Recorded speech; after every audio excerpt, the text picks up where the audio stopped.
Hey everyone!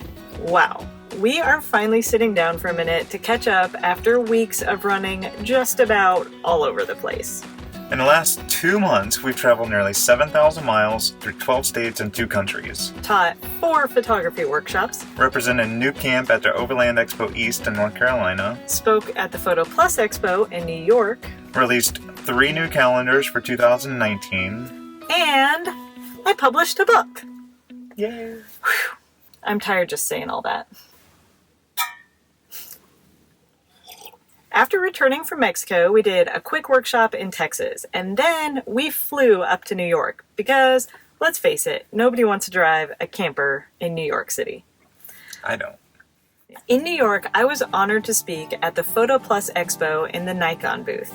I talk really soon, so I'm going to finish drinking my espresso, get my jitters up, and I hope you all can join me here. All right.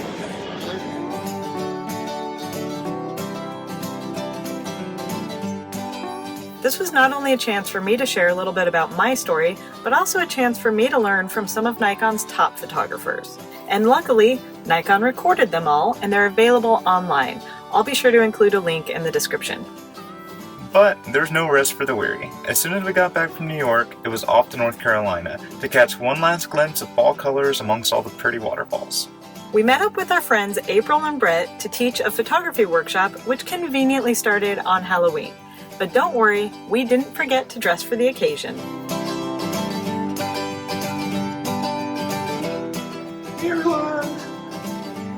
I don't know.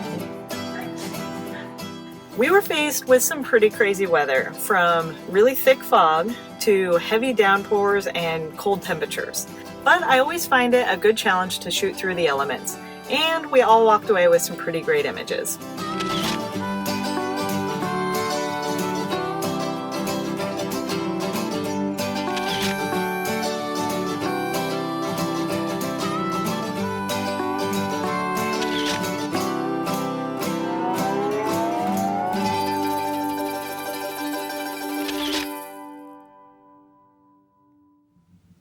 After 2.5 years of living and working on the road, one thing has become really obvious.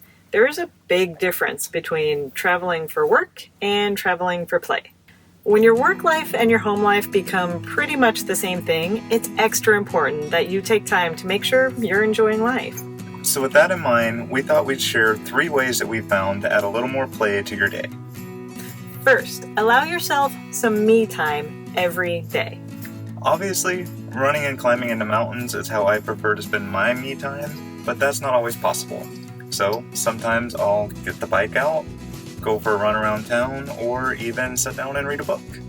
Personally, I've found that I'm my own worst boss. I put more pressure on myself to work than anyone. So anytime we're in the car or camper and I'm not working, I feel guilty.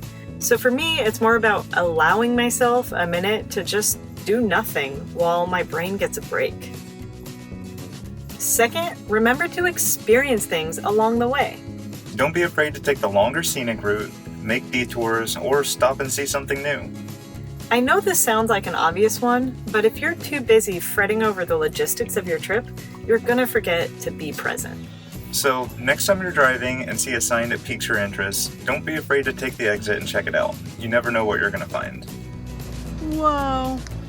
And last, and most important, take care of yourself. Staying fit on the road isn't easy, but for us, it just seems to make everything else fall into place. Sometimes we get to hike and run in beautiful mountains, but other times we walk around Walmart and we go out and lift weights in the parking lot.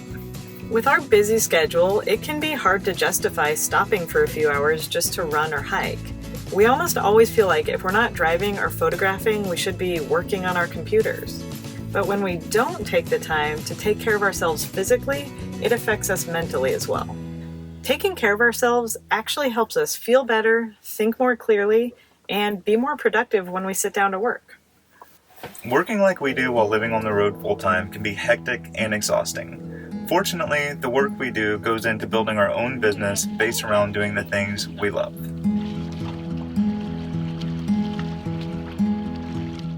The long hours on the computer, the countless miles behind the wheel, and living in extremely tight quarters can be pretty exhausting. But it allows us to share beautiful scenes with you. It allows us to share our love of living in this tiny tab trailer. And it allows us to teach people to take better photographs. And I wouldn't trade that for the world. Lucky you. You get to be in a tiny box with me. So, here's to working to live and not living to work. Love and light.